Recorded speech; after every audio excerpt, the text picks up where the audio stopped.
Hello friends, this is me Monica Sharma and welcome to MS Bio Academy, and today we are going to talk about the VDJ recombination, the part 2.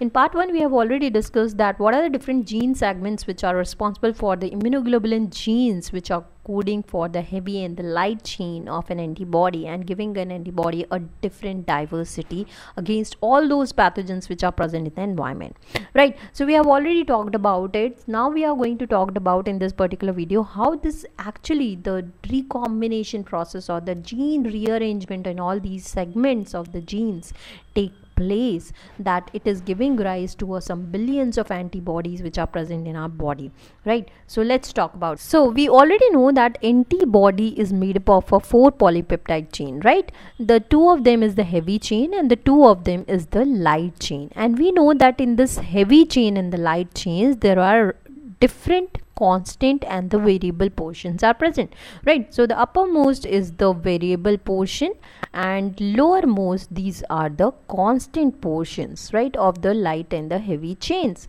right? So we know that the mainly the variable portion is the one which is actually responsible for the antigen binding site, right? We can say that this is the antigen binding site. Why this is the variable portion is the antigen binding site? Because particular portion contains a different sequence of amino acids in all the different antibodies. We are saying that some 10 billions of antibodies are present in our body, right? Although there are only just say 20,000 genes are present which are responsible, which should code only some 20,000 antibodies, right? Since we know that one gene is responsible for one polypeptide. So if 20,000 genes we are saying that is present in our body, it should code for only 20,000 antibodies, right? But it's not so. We have some 10 billion antibodies against all those billions of microorganisms which are present in the environment and which keep on evolving the new variants also. We do have an antibodies against them. So how is it possible so our body or our genome is actually making all these antibodies? So this is because of the reshuffling of all these genes which are taking place and recombining with possible combinations, and actually they are giving the some 10 billions of antibodies which are present in our body, right? So these recombinations or the gene rearrangement which is taking place, they are taking place in the variable gene segments. Okay, so variable gene segments are what we know that variable gene segments, if we talk about the heavy chain, it is consisted of some V gene segments, D gene segments and J gene segments. So these are the 3 gene segments, types of gene segments which are actually in this particular portion there are multiple of random recombination processes taking place which is giving rise to a possible different sequences of amino acids which can be coded by them. Okay, and these different amino acid sequences is actually making up the antigen binding portion of an antibody, correct? So that's why we are giving this is giving a different diversity of antibodies which is actually able to recognize the different diverse form of the antigens, correct? So how these recombinations now take place? Now let's begin that. So we have already discussed that there are 2 types of light chains. There is a one kappa and one lambda light chains, and kappa light chain gene locus is present on chromosome number 2, whereas lambda light chain gene locus is present on chromosome number 22. Although both the kappa and the lambda light chains, they contain the gene segments, the V gene segments are present. There are many J gene segments are present which are mainly responsible for coding the variable portion in case of the light chain of an antibody. So in case of the light chain, the variable portion which is coded is by the due to the possible recombination which is taking place between the V and the G gene segments, right? We are not talking about the constant gene segments here. Okay, we are just talking about the V and J, right? Similarly in the lambda also there is a V gene segments are present and J gene segments are present, and here only the recombination process is taking place between both of the genes V and J. Now talking about the heavy chain. In the heavy chain, gene locus is present in the chromosome number 14, and they do have 3 type of gene segments. The one is the V gene segment, just like the light chain and J gene segments. But apart from the V and J gene segment, they do have one more D gene segments, right? So here the gene rearrangement which is taking place in these three types of gene segments, V, D, J, in case of a heavy chain, while in case of a light chain it is only taking place in the V and the J gene segments, right? So now let's talk about one by one each of them, how these gene rearrangement process take place. So let's first begin with the light chain, and for understanding we are taking the kappa light chain here. The process is the same for lambda and kappa. We are just taking for an example the kappa light chain gene rearrangement, how it take place. So this is a DNA, right, double stranded DNA, and we are saying that this is a variable portion gene segments consist of the V gene segments, and each V gene segment is contained on its upstream short leader sequence. Okay, so you can see leader sequence in this red everywhere, just prior to the V gene segments, right? And next then there is a J gene segments are present. So now this gene rearrangement, it take place randomly.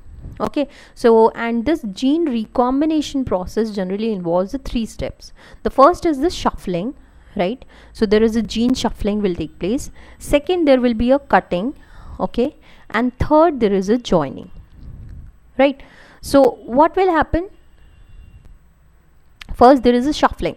So let's suppose the VK1 is selected from the variable gene segments, and VK2 is selected from the joining gene segments. Now what will happen? The next step is the cutting. So just after the VK1 there will be a one cut, and just prior to the JK2 there will be a one cut.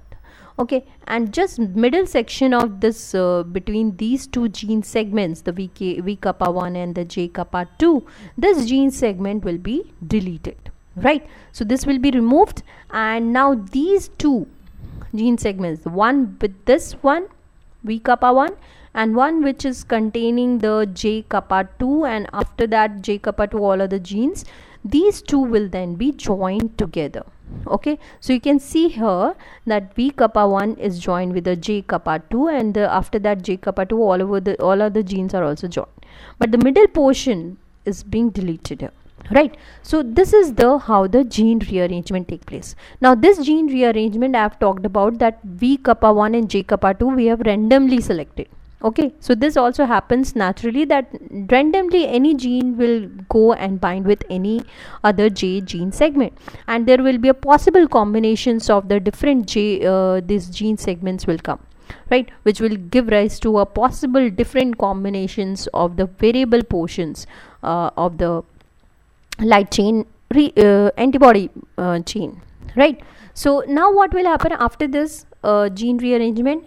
Obviously for DNA to form a protein, it first needs to form an RNA. So the transcription will happen.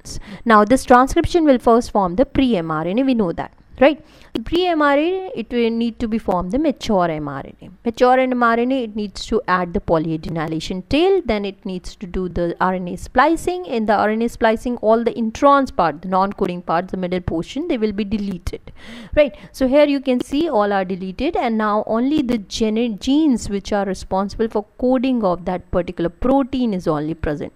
So this is the leader sequence, this is the V variable gene segment, and which is selected, and this is the J gene segments, and this is a constant gene segment. So now the translation of this RNA will take place, and this will lead to a formation of a protein, our complete polypeptide chain, that is the light chain. Okay, so here you can see that the variable portion of this light chain, if we see the light chain, this is forming the complete light chain, but if we talk about the variable portion, which is actually binding with the antigen, right? Antigen binding site is present only in the variable portion of the antibody. So variable portion is being coded by the V kappa and J kappa only. So they form the VL.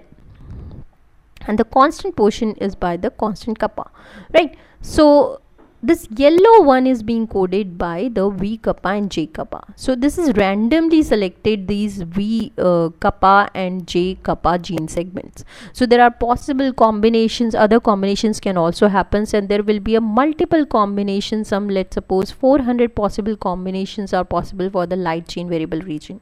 Right, now let's talk about the heavy chain, because for functional immunoglobulin or antibody needs to be made, there should be a presence of the heavy chain also.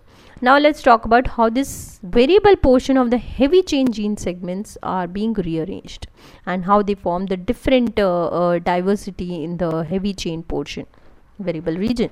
Right, so we know that the heavy chain is made up of the 3 gene segments. The one is the V, then there is a D, and then there is a J gene segments. Now in these V, D and J gene segments, there is a recombination take place in all these 3 types of genes. Right, now there is a spatial sequence which are present just 3' to the V region, both the 3' and the 5' of the D region, D gene segments, and to the 5' portion of the J gene segments. Now what are these regions are? These spatial sequences are? These sequences are known as the RSS. RSS stands for recognition signal sequences. Now we are saying recognition signal sequences. That means they are being recognized by something. Now who is recognizing them? It is recognized by the 2 special proteins known as RAG1 and RAG2. Alright, so these are mainly present in the complex, and in the complex they actually recognize these RSS sequences.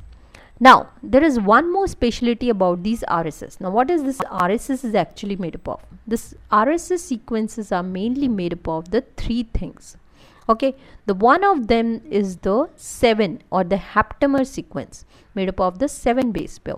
Right, then there is a 9 base pair sequence which is known as a nonamer, or this is a haptamer, this is a nonamer, and in between haptamer and a nonamer there is a one more sequence which is known as a spacer sequence. Now the spacer sequence is mainly composed of either the 12 base pairs sequence, or it is made up of the 23 base pair sequence. It can anything, it can be based on which base pair, either it is made up of the 12 base pair spacer portion or it is made up of the 23 base pair spacer portion. The RSS are of 2 types. Okay, 23 RSS and 12 RSS. Now there is a one rule for this which is known as a 12/23 rule. Now what is this rule says? This rule says that only the 12 base pair containing spacer RSS can bind to the 23 base pair RSS. Okay, 12 cannot bind with the 12 base pair RSS, or 23 cannot bind with the 23 base pair RSS. Only the 12 and 23 can bind with each other. Right, now let's come back to here the gene segment thing only. Okay, so here if you can see, this is the variable gene segment and this is the RSS. So variable gene segments normally contain the RSS with the 23 base pair. Okay, D gene segments normally contain 12 base pairs and J gene segments contain 23. So we are saying according to the rule that 23 cannot bind, so V and J recombinations cannot happen. So the first gene segment recombination which take place between the D and the J, right, because D contain 12 and J contain 23. So first gene rearrangement which will take place is between the gene segments D and J. Okay, now how it take place? Now I have told you that this RSS will be recognized by the RAG1 and RAG2. So here comes the RAG1 and RAG2. Okay, R1 and RAG2, they will bind with the RSS of the D and J region. Okay, now randomly any gene segment of a D will be selected, randomly any gene segment of J is selected. Here I am not saying, I am not explaining you with the multiple of gene segments of separately of D and J because it will create in confusion. So we are understanding in an easy way. Okay, so let's suppose this is one particular D gene segment and this is one particular J gene segment which is being selected by the RAG1 and RAG2, right? So what they will do is, they will, these RAG1 and RAG2, they will try to align these RSS together, okay, near, adjacent to one another. Now how they can do that? They have to make a hairpin loop, okay. So just imagine if you just turn this whole DNA segments and bring this J just near to D and this RSS near to this RSS. So how it will form? This will form like this, somewhat like this, right? So this is a D, this is a J, and this is RSS of D, and this is RSS of J, right? So this is 12 base pair, this is 23 base pair. Now this is come together, right? They are adjacent to each other, and here the RAG1 and RAG2 is already attached, okay. So just imagine this R1 is there, R2 is there, RAG1, RAG2. So this forms a hairpin loop, okay. Hairpin loop is formed here.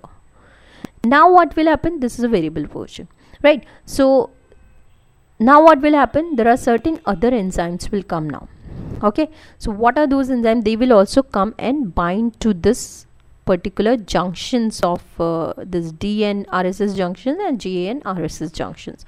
So they will form a complex together with the RAG1 and RAG2. So what are all those enzymes or which will come here now? There will be one DNA PK, protein kinase will come, then DNA ligase will come, okay, then Artemis will come, then there will be a Q protein will come, Q70 and Q80 will come, right, and then there will be a XRCC4 will come. So all these proteins will come, and what they will do is they will create a cut at the junction of the D and RSS and at the junction of J and RSS, right? So they will create a cut. So when they create a cut, what will happen is at the RSS point there will be a free double stranded portion will be produced, and in the D and the J gene segment there will be a hairpin loop like structure will be formed, short hairpin loop like structure, right? Now what will happen? One enzyme will come which will cut these hairpins of D and J gene segments, right? And then there is one more enzyme known as TDT, okay.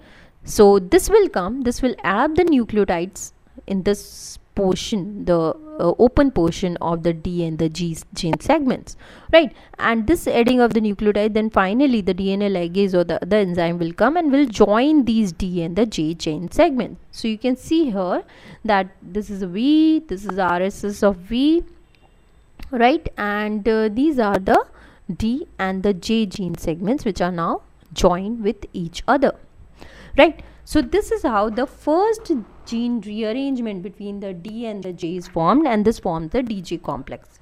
Now talking about this portion, this will again join with each other, and this will form here like this will form a signal joint, okay. This will form a signal joint which has no role in the recombination, so it will be removed, right? Now further what will happen?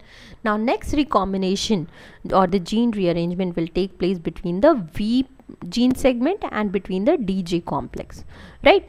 Again it will also happen in the same way. It is being the RSS of both of them, since V portion RSS is made up of 23 base pair and D is made up of 12 base pair, right?